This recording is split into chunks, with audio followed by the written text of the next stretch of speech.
SIR form জমা দেওয়ার পরেও ইচ্ছাকৃতভাবে প্রায় 18 জন ভোটারের নাম তালিকা থেকে বাদ দেওয়ার অভিযোগ বিএলও সুব্রত দাসের বিরুদ্ধে। বিষয়টি জানাজানি হতেই তীব্র ক্ষোভ শামশেরগঞ্জ বিধানসভার 110 নম্বর বুথে। তালিকা থেকে নাম বাদ দেওয়ার বিষয়টি জানতে চাওয়ায় ভোটারকে মারধর করার অভিযোগ উঠছে খোদ বিএলও সুব্রত দাসের বিরুদ্ধে। ঘটনায় ব্যাপক চাঞ্চল্য এবং আতঙ্ক ছড়িয়েছে মুর্শিদাবাদের শামশেরগঞ্জ বিধানসভার জয়কৃষ্ণপুর দাসপাড়া গ্রামে।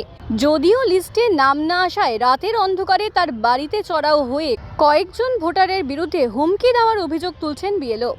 বুথে একাধিকবার ভোট দিয়েছেন অনেক মহিলা, তাদেরও নাম বাদ দেওয়া হয়েছে। শুধু তাই নয়, কারো 2 মাস আবার কারো 3 মাস আগে বিয়ে হয়েছে, তারা রীতিমতো এনুমারেশন ফর্ম জমা দিলেও তাদের নাম বাদ দেওয়া হয়েছে বলে অভিযোগ। মাগফুরা খাতুন নামে এক ভোটারের অভিযোগ, 7 বছর আগে বিয়ে হয়ে জয়কৃষ্ণপুর দাসপাড়া গ্রামে সংসার করছেন। ভোটার লিস্টে 2 বছর আগেই নাম উঠেছে, শ্বশুরবাড়িতে একবার ভোটও দিয়েছেন। মায়ের বাড়ি চাচণ্ড। নভেম্বর মাসে রীতিমতো ফর্ম ফিল আপ করে বিএলওকে জমা দিয়েছেন, কিন্তু লিস্ট প্রকাশ হওয়ার পর দেখা যাচ্ছে স্বামী কিংবা শ্বশুরবাড়ির লোকজনের নাম থাকলেও তালিকায় নাম নেই ওই মহিলার।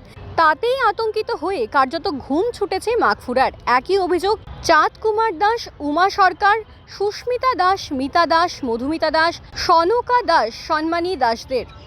একসঙ্গে 110 নম্বর বুথে প্রায় 18 জনের নাম বাদ দেওয়ার ঘটনায় ব্যাপক চাঞ্চল্যের সৃষ্টি হয়েছে।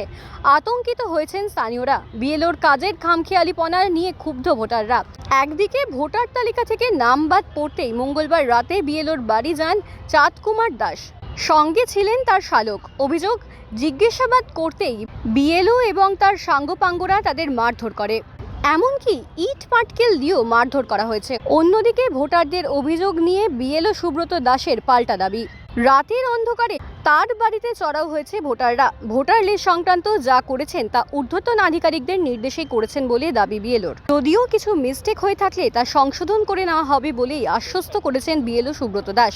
এদিকে পুরো বিষয়টি নিয়ে বিএলওর বিরুদ্ধে ক্ষোভ প্রকাশ করে অবিলম্বে বিএলওর বিরুদ্ধে পর্যাপ্ত ব্যবস্থা গ্রহণের দাবি জানিয়েছেন ভোটার লিস্ট থেকে বাদ পড়া ভোটাররা। মারধর কাণ্ডে বিএলও এবং তার সাঙ্গপাঙ্গদের বিরুদ্ধে ইতিমধ্যে থানায় লিখিত অভিযোগ দায়ের করেছেন বঞ্চিত ভোটার চাঁদ কুমার দাস। পুরো বিষয়টি খতিয়ে দেখা হচ্ছে শামশেরগঞ্জ থানার পুলিশের পক্ষ থেকে। সাধারণ মানুষের দাবি, নির্বাচন কমিশনের পক্ষ থেকে স্পষ্টভাবে বলা হয়েছে এসআইআর ফর্ম জমা দিলেই তালিকায় নাম উঠবে, কিন্তু কি করে একজন বিএলও এভাবে ফর্ম রিসিভ করার পরেও শিফটেড কিংবা তালিকা থেকে বাদ দিতে পারেন?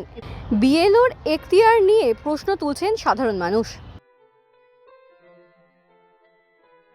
5টার সময়, সন্ধ্যা 5টার সময়, হ্যাঁ, তখন আমরা বলছি তোমাদের যে নাম নাই, সে বলছে তখন নাম নাই শুনে ওই লিস্ট দেখে তখন আমরা যাই ফোন করুক সুব্রতকে।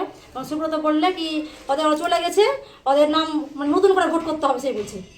তো এটা কেমন কথা, নতুন করে ভোট করতে হবে? আমি একটা ভোট এতদিন ছিল না, আবার নতুন করে ভোট করতে হবে এখানে আমাদের। তারপর তখন ফোন কেটে দিয়েছে সুব্রত মাস্টার, হ্যাঁ। তখন আবার আমি দ্বিতীয় ফোন করে জামাইকে বললাম কি আমি ফোন করবো, কথা বলবো সঙ্গে সুব্রতর সঙ্গে, তখন ফোনটা লাগিয়ে দাও। আবার ফোন করছি, অনেকবার ফোন করছি, ফোন ধরেনি। তারপর তখন মানে বাধ্য হলাম আমরা, তখন বলছি কি এতবার ফোন করেছে তো আমাদের বুদ্ধি তো দিবে আমরা কেউ কি, হ্যাঁ তোমাদের ভোট লিস্ট নাম নাই, কোনো একটা বুদ্ধি দিবে আপনাকে কি আবার নাম উঠাতে হবে, কি ভালো কি মন্দ কিছু, কোনো কিছুই বলেনি আপনাকে। কি আর যে আমরা সবাই মানে বললো বাড়িতে যে না আসে আমাকে, ও তো ফোন ধরে না, রিসিভ করে না আমাদের ফোন। তো আমরা দেখি কী বলছে ও যদি ভালোভাবে আমাদের ফোনটা, আমাদের ভোটারের নামটা যদি ভালোভাবে উঠে যেত কোনো ব্যাপার নাই, এইটুকুভাবে এসেছিলো। এখান থেকে আর জামাই এসে বলছে, ওরাকে সবাইকে বলছে আমার ভাই, আমার জামাই, আমার স্বামী। তো সেখানে ওরা কী করলে মানে ইট পাথর ছোড়াছুড়ি। এমন লোক আমাদের কাজে করবো না, আসেনি আমাদের, 3 জন আমাদের এসেছিলো, আর ওরা 10-15 জন মেরেছে। তো আমার স্বামীকে মেরেছে, আমার জামাইকে মেরেছে, আমার একে মেরেছে। ওই যে কাজে করবো যদি ভাবছে আমার জামাইরা পারবে, আমার 3 জনের, একটা ভাসুরের মেয়ের। আমার কিছু দেখেন ডকুমেন্ট, তাহলে গীতা নিয়ে, তুলসী পাত নিয়ে সব নিয়ে মানে গঙ্গা জলে সব কিছু পরীক্ষা করা হবে। আপনার নাম? আমার নাম সনকা দাস। স্বামীর নাম না, আমার নাম নাই। প্রথম কথা বলি আমি, আমাদের পার্টে যারা বসবাস করে না দীর্ঘদিন থেকে, সেই সমস্ত ভোটারের আমরা দেখিয়েছি যে এখানে থাকে না। যাদের এখানে ভোটের নাম ছিল 2025-এ, কিন্তু তারা এখানে স্থায়ীভাবে বসবাস করে না, সেই ভোটারগুলো আমরা স্থায়ীভাবে বসবাস করে না সেটাই দেখিয়েছি। এতে আমার আধিকারিকদের সঙ্গে পরামর্শ করে এটা করা হয়েছে। এনুমারেশন ফর্ম তো জমা করেছে, যদি কোনো কিছু ওদের বলার থাকে সেখানে আমাদের আধিকারিক আছে, ও জানাবে, সেখানে আমি আমার অফিসিয়ালভাবে আমার যা বলার বক্তব্য সেটা বলবো। এটা বিতর্কিত ব্যাপার আছে, আমি চাই প্রত্যেক ভোটার যেন সুস্থ স্বাভাবিক থাকে, ভালো থাকে, কোনো কারোর সঙ্গে আমার সম্পর্ক খারাপ করা অবনতি নয়। একদিকে আমাদের নির্বাচন কমিশন একরকম নির্দেশ দিচ্ছে, আমাদের ভোটার একরকম বলছে, আমরা থাকছি মিডিলে। এর সঠিক আমরা হয়তো কোনো জায়গায় জবাব পাচ্ছি না বলে একটু সমস্যা হচ্ছে। তো আমি চাইবো যাতে সুস্থ স্বাভাবিক ভোটার থাকে, কোনো নির্বাচকের যেন সমস্যা না হয়, সেটা আমাদের দেখার। একজন 7 বছর আগে বিয়ে হয়েছে, সুতরাং আমি 7 বছর আগে বিয়ে হয়েছে, অনেক ভোটার আছে এরকম যে আমার বুথে অনেকটাই ভোটার দেখাতে পারবো যারা বিয়ে হয়েছে, অন্য জায়গাতেও নাম তুলেছে, আমার পার্টেও নাম রয়েছে। এই 7 বছর আগে ও তো এখান থেকে বিয়ে হয়ে গেছে, তাহলে আমি কি করে? এখানকার যদি বৌমা হয়ে থাকে, হয়তো আমাদের কোনো জায়গায় মিস্টেক যদি থাকে, সেটা দেখার ব্যাপার আছে, অবশ্যই দেখবো আমি। এখানকার বৌমা হলে তো না, অবশ্যই নামটা এখানে ওই যে থাকে। এই পার্টে যদি বসবাস করে কেউ, অবশ্যই নাম থাকবে। তাতে যদি তাতে মিস্টেক হলে সেটা আমি দেখবো, কোনো ব্যাপার নেই। আমরা কাউকে মারধর করিনি। একজন ভোটার বলতে চাঁদ কুমার দাস, সে পার্মানেন্টলি 15 বছর আগে নিমতিতে হাসিমপুরে স্থায়ীভাবে বসবাস করে। তার চালক অসিত কুমার ঘোষ আমাকে ফোন করে। আমি তার সঙ্গে যথেষ্ট বলি, রেসপেক্ট করে কথা বলি যে আপনাদের যদি কোনো কিছু বলার অভিযোগ থাকে, আপনারা আধিকারিকের সঙ্গে যোগাযোগ করুন, আমার সঙ্গে যোগাযোগ করতে পারেন, কোনো অসুবিধা নাই। যেটা সমস্যা আছে, আমাদের রাস্তা খোলা আছে। তো রাত্রি 10টা নাগাদ ও আমার বাড়িতে চাঁদ কুমার দাস, ওর শালা অসিত কুমার ঘোষ আর অমিত কুমার দাস, চাঁদ কুমারের শালা এবং জামাই, 3 জন ব্যক্তি আমার বাড়িতে এসে, আমি তখন উপস্থিত ছিলাম না, রাত্রি আনুমানিক 10টার আশেপাশে হবে। আমার স্ত্রী বাড়িতে ছিল, গেটে ধাক্কাধাক্কি করে, দীর্ঘক্ষণ ওরা ভিডিওকে করতেই থাকে। তো আমাকে বাড়ি থেকে ফোন করা হয়, আমি আসি, ওরাকে বলি যদি আমার কোনো ভুল ত্রুটি থাকে, অভাব অভিযোগ থাকতে পারে, সেটা আমার আধিকারিক আছে, ঊর্ধ্বতন কর্তৃপক্ষ আছে, তাদের কাছে আপনারা অভিযোগ করতে পারেন, আমি সমস্যাটা ব্যাপারটা দেখব।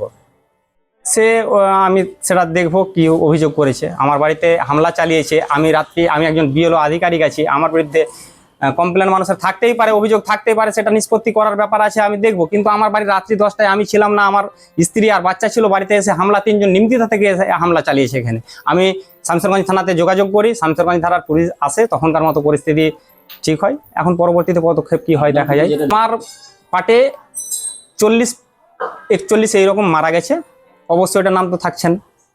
যাদের ডবল ভোটার রয়েছে, হয়তো এখানে নাম আছে, ওরা নিজেই কেউ বলেছে এখানে আছে, কেউ আমার পার্টি 2টা নাম 3টা নাম আছে, ওই রকম কিছু ভোটার আছে। আর কিছু এই যে বিয়ে হয়ে গেছে, দীর্ঘদিন ধরে নামটা এখানে আছে, বিয়ে হয়ে গেছে, সেই হয়তো কয়েকটার সমস্যা হলে হতে পারে, সেটা আমি আধিকারিকের সঙ্গে কথা বলেছি, তারা আজকে আমাকে ডেকেছে। আমি সেই ব্যাপারে জেনে সুষ্ঠু সমাধানে সেটা দেখবো। আমার একজন বিএলও হিসেবে আমি চাইবো সুষ্ঠু সমাধান একটা। সুব্রত দাস, আপনার বাড়ি কত নাম্বার পার্টের? বাড়ি জয়কৃষ্ণপুর, ঘোষপাড়া, শামসেরগঞ্জ। এটা হচ্ছে 110 পার্ট।